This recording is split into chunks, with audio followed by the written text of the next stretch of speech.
Uh, Good evening, everyone. Today, we are here to present our presentation on the topic concepts of operation and power.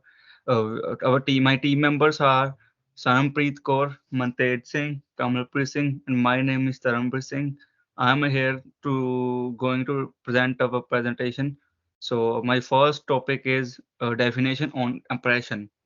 The operation aims at the robbery of the social group of the complete social trading development and potential through impose the dominant group's exploration. It means operations primary focus is to take away the place, growth and opportunities of social groups which are supposed to be in the foundation of society by imposing and exploitation systems of the superior group. These components comprise the structure, the institution, the practices, the customs, and the norms, essentially the instruments and the mechanisms that validate the central group position of power and subordinate role of the rest of the society.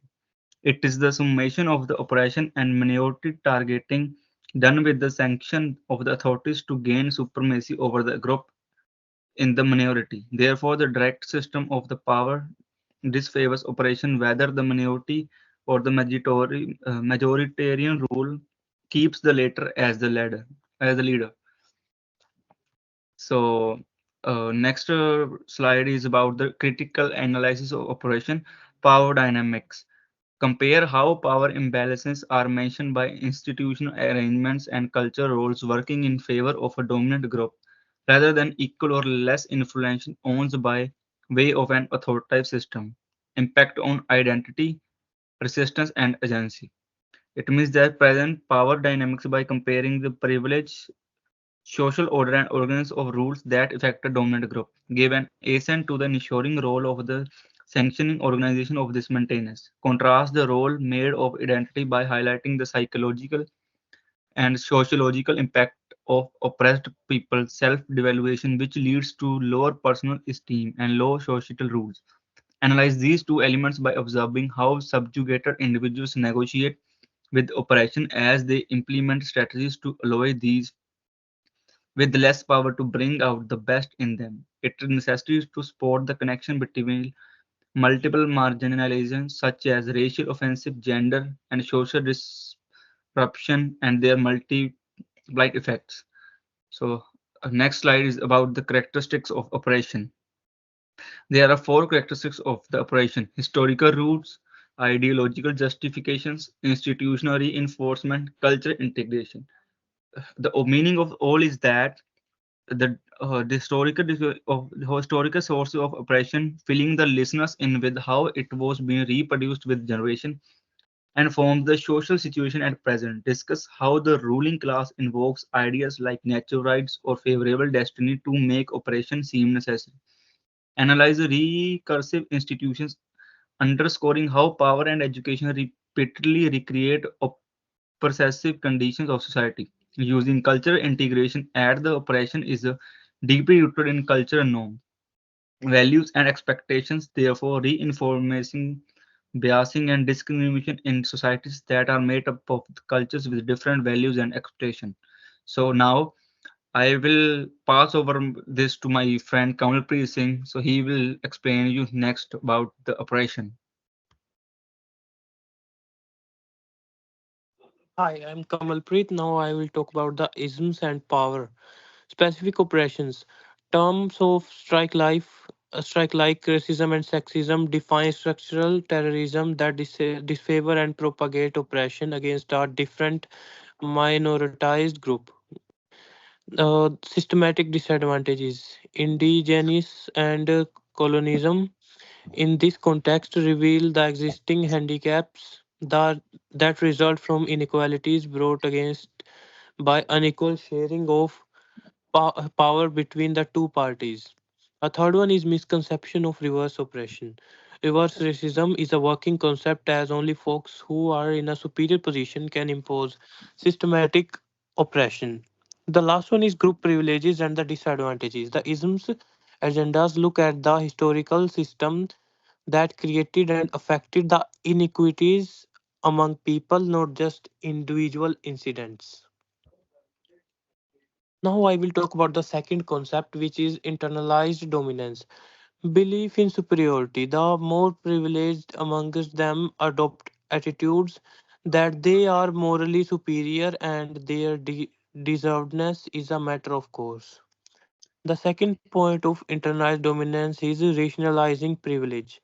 They purport their privilege is normal or merited, the fault of history but not of their own making rather than as an unfair advantage. The last point is dismissal of minoritized perspectives. This results in the disregard and even the wiping out of the lived experience and the way of the life of minority group. Okay, so the last concept I'm going to talk about is internalized oppression. Belief in inferiority, minoritized group members who suck the societal messages that they are not good enough and therefore hold different status. The second one is enduring aggressions. They continue to bear humiliations and insults as well as microaggressions, so they can create a peaceful environment and not be marginalized by any means. The third one is criticism of resistance. Conformity and assimilation could be imposed vigorously or such group members who may resist, which is seen as the way to get away from oppression. The last point of internalized oppression is acceptance of dominant ideology. The group of the dominant ones strengthen its ideology, thus the lower status has herewith added value. Okay, so that's all from my side. Now my team member Sanampreet Kaur will take over from here. Thank you. Hello, my name is Sanamrit Kaur. My topic is hegemony, power, and control. First point, ideological control. Hegemony represents the case in which the dominant group dominates the society and spread their root to the truth statement so that they become universal. Second, maintaining domination. This phase of keeping other groups happy and in control is done with the consent of the dominant minority groups. Institutional power. Power manifests itself in maintaining authority and controlling the use of resources to influence dominant ideologies. Last one is dissemination of ideologies. We observe the significant organization that have the duty of sustaining and propagating the hegemonic approaches and therefore it becomes advantages to the group every time. My next topic is the panopticon metaphor, surveillance and self-regulation. The circumstances in which panopticon presence demonstrate the concept of how those constant observation recognize that this is a less harmful option, choosing to control their action to avoid punishment.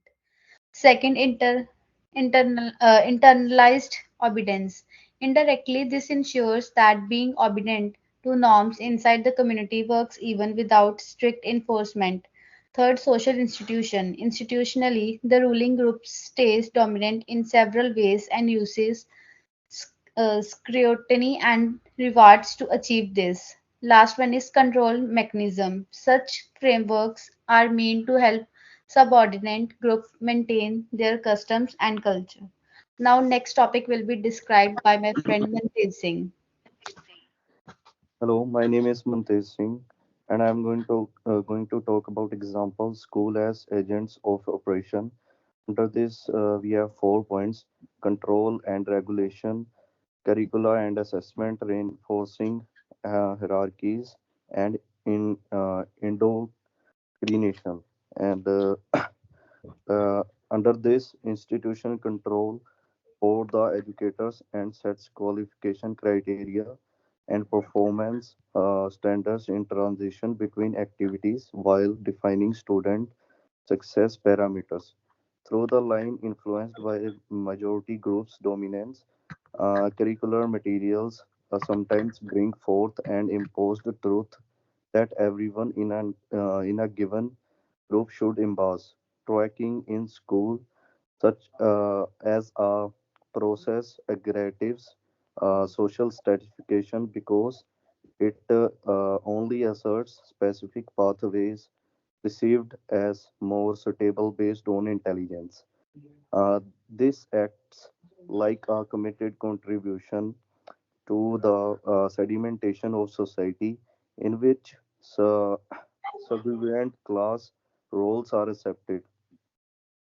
That is why the school is not just a place for learning, but also for modeling individuals to the particular social niches perceived by existing power dynamic, leading to the continuance of societal inequalities.